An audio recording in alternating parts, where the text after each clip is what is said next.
अस्सलाम वालेकुम, मैं हूं आपकी होस्ट हुस्ना तारिक पाकिस्तान खबर टीवी के साथ। आज हम सब्ज़ी मंडी में मौजूद हैं और यहां पर हम मिर्चों को देख रहे हैं। मिर्चों में काफ़ी ज़्यादा कीड़ों की अफजाइश है और लोग बगैर चेक किए इसे ख़रीदते हैं, सिर्फ सस्ता समझकर। इसके अलावा ये मिर्चें मुख्तलिफ होटल्स और रेस्टोरेंट्स पर भी बिकती हैं, जिस पर बेसन वगैरह की कोटिंग करके बेची जाती है और जो बायर्स हैं वो बिना चेक किए इन मिर्चों को ख़रीदते हैं और फिर मुख्तलिफ बीमारियों का शिकार हो जाते हैं। इसके अलावा यहाँ पर चलकर कुछ दुकानदारों से बात करेंगे कि उनका क्या कहना है इन कीड़ों को लेकर और ये कितने इंसान के लिए नुकसानदेह साबित होते हैं। हमारा शुरू से मिर्चों का कारोबार है। हम ये मिर्चें मंडी से लेके आते हैं, अंदर ख़रीदारी करते हैं, आड़ती बेचते हैं, बोली करते हैं, तो हम लेके आते हैं। कोई ऐसी निकलती हैं जिसमें इतने जहर-आलूद कीड़े होते हैं कि लेकिन हम मजबूर होते हैं बेचने पे, ख़रीद के लेके आते हैं पैसों से, तो हमने पैसों से बेचने होते हैं, तो हम फेंक नहीं सकते उनको, यानी कि बेचना पड़ता है क्योंकि पैसों से लेके आते हैं। वो जैसी हमें मिलती हैं वैसी हम बेच लेते हैं। कोई अच्छी निकल आती हैं, कोई हल्की निकल आती हैं। कल भी गट्टू लेके आए, वो सारा गला सड़ा हुआ था, आधा फेंका, छांटी किया, मेहनत की, उसके बाद आधा हमें नुकसान हुआ, आधा हमारे पैसे पुए। बीच में से कीड़े भी निकलते हैं, ऐसे जहर-आलूदा कीड़े होते हैं, लेकिन कई लोग ऐसे ले जाते हैं, दुकानदार पकौड़ों वाले ले जाते हैं, वो ऐसे ही काटते हैं, बीच में मसाला भर के ऐसे ही आवाम को खिला देते हैं, क्योंकि वो भी लेके जाने के मजबूर होते हैं। लेकिन ग्राहकों को तो नहीं ना पता अंदर क्या है, क्या ऊपर बेसन लगा के वो बेच देते हैं, सेल कर देते हैं। कोई पूछने वाला नहीं, बस हम मजबूर हैं, मजदूर लोग हैं, जैसे मिलता है हम माल वैसे ही बेच देते हैं। ये कोड़ी मिर्ची हैं, ये जो बारीक हैं, ये वो भर के जो पकौड़ों वाले बेचते हैं वो लेके जाते हैं। ये घरों वाले लेके जाते हैं, यानी कि जो घरों में इस्तेमाल करते हैं, कहते हैं हाइब्रिड मिर्च चाहिए, वो कोड़ी मिर्च चाहिए। ये कोड़ी मिर्च है, वो हल्की कोड़ी मिर्च होती है। देसी मिर्च हल्की कोड़ी, वो चार में भी डालते हैं लोग। ये यानी कि होटलों वगैरह पे, घरों वगैरह में ये इस्तेमाल करते हैं। ये बताएं कि ये मिर्चें किस लिए इस्तेमाल होती हैं? ये मिर्ची जो है ना ज़्यादातर जो है ना लोग अचार के लिए लेके जाते हैं, मतलब घरों में एक कम तकरीबन मेरा 6-7 साल हो गया मिर्च इधर की। वैसे थोड़ा बहुत आ जाते हैं, हमारा वो हम पे है ना, मतलब अंदर जाके हम माल ख़रीदते हैं, ज़्यादा ख़रीदते हैं, हम देखते हैं ये चीज़ बेकार है, हम वो नहीं ख़रीदते, और जो चीज़ सही होते है हम महंगा ख़रीदते हैं, लेकिन वो हम लेके आते हैं। वो तो इंसान पे खुद डिपेंड करते हैं। कोई गंदा माल बेचते हैं तो उससे फिर बीमारियाँ, मतलब हर चीज़ निकल जाते हैं, तो वो तो हर इंसान पे अपना डिपेंड करता है। मतलब मैं खुद, मतलब ये इधर पड़ा है ना, इधर मैं खाद लगाता हूँ, इसमें जो ख़राब होगा, कीड़े होगा, इस तरह होगा, हम निकाल देते हैं। मतलब आप आंख की अल्लाह ताला ने हर इंसान को आंख दी है, कोई ख़राब चीज़ खुद लेके आते हैं। हाँ, ये तो अभी नहीं, इसमें कीड़ा मीड़ा नहीं है, धूप की वजह से इस तरह हुआ है, कीड़ा इसमें नहीं है। मतलब इस तरह हम चेक करते हैं, जिसमें कीड़े होते हैं, जो ख़राब होते हैं, हम नहीं खरीदते उसको, वो नहीं ले जाते। ऐसे नहीं पता चलता, ये मिर्ची को सुराख होता है। ये देखो, ये करके ये देखो, ये मिर्ची को सुराख होगा, ये देखो, ये देखो, कोई मिर्च खराब होगी ना, उसको सुराख होगा। जैसे अमरूद को कीड़ा पड़ जाता है ना, ऐसे मिर्च को भी कीड़ा पड़ जाता है। जी, तो आज हमारे साथ consultant nutritionist madam Sadia Khan मौजूद हैं। इनसे बात करते हैं और इनसे जानते हैं कि इनका क्या कहना है वेजिटेबल्स और फ्रूट्स में पैरासाइट्स के बारे में। लोग अनहाइजीनिक खाना यूं ही कंज्यूम कर रहे हैं और फिर बाद में उसके क्या क्या नताइज हमें फ़ेस करने पड़ते हैं। अस्सलाम वालेकुम। वालेकुम अस्सलाम। कैसी हैं आप? I am good. आप डॉक्टर हैं, डेली बेसिस पे आपके पास कई ऐसे पेशेंट्स, कई ऐसे केसेस आते होंगे कि लोग नहीं देखते खाते पीते वक्त, नहीं सोचते। एक तरफ जहाँ गुज़रते वक्त के साथ साथ इशू बनता जा रहा है हमारा अनहाइजीनिक खाना, हमारा फ़ास्ट फूड।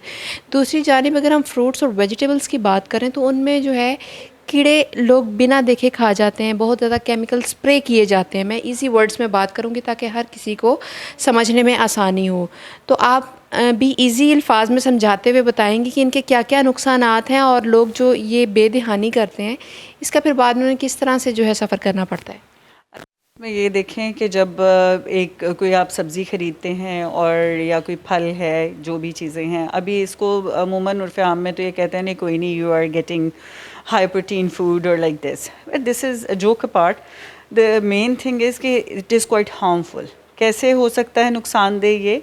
इस तरह कि जब आप कोई सब्ज़ी बाहर से लेके आते हैं, उसके ऊपर इतने सारी केमिकल्स, दवाइयाँ जो हैं, पेस्टिसाइड्स ऊपर उसके स्प्रे किए होते हैं कि अगर उसको अच्छी तरह से वॉश ना किया जाए तो एक तो नुकसान उस चीज़ का, फिर जब उसके अंदर कीड़ा मौजूद है और वो ऐसे ही जब आप खाने लग जाएं तो उसने अंदर जाके आपको बहुत सारे नुकसानात जो हैं उनकी तरफ लेके जाना है। अब आजकल जो है वो हमारे बच्चे जो हैं, आप देखें कि बहुत सारे बच्चे छोटी जो ग्रोइंग एजेस में हैं, एक तो वो एनीमिक नज़र आते हैं आपको। ठीक है कि डाइट भी उसमें it is one of the causes, लेकिन जो कीड़ों का मौजूद होना सब्जियों के अंदर या फलों के अंदर, फिर उसको अच्छी तरह से साफ़ ना करना, it is one of the main reason is well.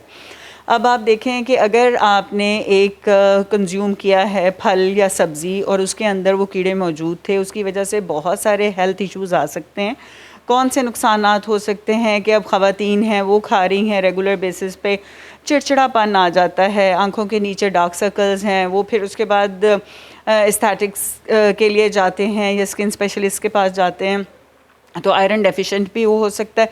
जब अंदर कीड़े ने जाना है उसने खून को बनने ही नहीं देना, ठीक है। और जो फूड आप बच्चे को दे रहे हैं या अडल्ट को दे रहे हैं या लेडीज़ हैं जो प्रेग्नेंट हैं, लैक्टेटिंग मदर्स हैं, यानी दूध पिलाने वाली जो माएँ हैं, उनको अगर आप दे रहे हैं, जब उन्होंने अपनी डाइट जो लेनी है तो वो कंज्यूम करनी है, तो वो उसका उनको असर ही नहीं वो होना, उस तरह फ़ायदा ही नहीं होना। क्यों? क्योंकि न्यूट्रिएंट्स जो हैं वो बॉडी में जाके एब्जॉर्ब नहीं हो रहे।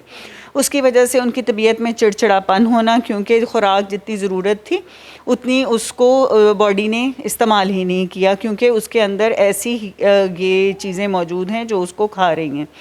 फिर उसके बाद आपको हर वक्त थकन का एहसास होना कि आपसे, और फिर उठा नहीं जा रहा काम के लिए, आप एक्टिव नहीं हो, सारा दिन नींद आना भी एक one of the major causes है। अब फिर दूसरी तरफ ये है कि आपकी स्किन के ऊपर इचनेस स्टार्ट हो जाती है, यानी आपकी ख़ारिश शुरू हो जाएगी बग़ैर किसी वजह के, आपके अचानक से ख़ारिश शुरू होगी। आपकी नाक का जो सॉफ्ट बोन है उसके ऊपर बहुत ज़्यादा इचीनेस, या बच्चा बहुत ज़्यादा नोज़ को इच कर रहा है, ख़ारिश कर रहा है बार बार, तो ये भी उसका मेन साइन है। रात को सोते हुए बच्चे जो दांत पीसते हैं, it is one of the causes as well. या माएँ जो हैं, दूध पिलाने वाली माएँ हैं या प्रेग्नेंट मदर्स हैं, तो हम फ़ौरन से उनको ढेर सारी दवाइयाँ नहीं रिकमेंड करते। तो इसके लिए हमारे पास बहुत इफ़ेक्टिव रेमेडीज़ भी हैं। उसके लिए हमने बहुत सारे पेशेंट को इसके थ्रू ट्रीट किया है। अब बहुत सारी जो माएँ हैं, जब वो आती हैं वो थकी हुई हैं, चिड़चिड़ी हैं, नेक में पेन है, उठा नहीं जा रहा, बैठा नहीं जा रहा, रीज़न्स पीछे पूरी मैंने आपको बताई। अब इसको सिर्फ वो ये नहीं है कि वो विटामिन नहीं ले रही, वो सब कुछ ले रही हैं, अच्छा फूड भी कंज्यूम कर रही हैं, बट रीज़न क्या है कि वो खाना या वो न्यूट्रिएंट्स जो हैं वो बॉडी में उस तरह से जाके एब्जॉर्ब नहीं हो रहे, क्योंकि एक अंदर ऐसी क्रीचर मौजूद है जो उनको एब्जॉर्ब होने नहीं दे रही। अच्छा डॉक्टर सादिया, सॉरी मैं आपकी बात इंटरप्ट कर रही, मैं पूछना चाहूँगी, लोग खाने पीने के साथ थोड़ा चटपटा अचार, पिकल लेना पसंद करते हैं। पिकल्स में मिर्च बहुत पसंद की जाती है, मिर्च में भी कीड़े पाए जा रहे हैं, और लोग इसी तरह ही अचार डाल लेते हैं, बल्क में मिर्चें ख़रीदते हैं, ख़रीद के अचार डाल लेते हैं, अचार डालते हैं तो फिर वो पैकिंग होकर घरों में चली जाती हैं। उनको लोग किस तरह से देखेंगे, किस तरह से जो हैं फ़ीमेल्स या मेल्स खाने से पहले चेक करेंगे, बच्चों को देने से पहले चेक करेंगे, क्योंकि वो तो बीच में ही मसालों में ही ऐड हो गया जो भी बीच में पैरासाइट था, तो इसको किस तरह से करना चाहिए? अच्छा, इसका जो है एक बहुत बेहतरीन तरीका ये है कि आप उसको कट लगा के उसको विनेगर में सोक करें। जब आप उसको सिरके के अंदर डिप करके रखेंगे तो उसमें ये होगा कि वो कीड़ा भी सिरका जो है वो उसको मार देगा, और सेकंड जो है वो उसकी जो भी पेस्टिसाइड्स यूज़ हुए हैं, जो केमिकल्स यूज़ हुए हैं, उसके असरात को भी ख़त्म कर देगा।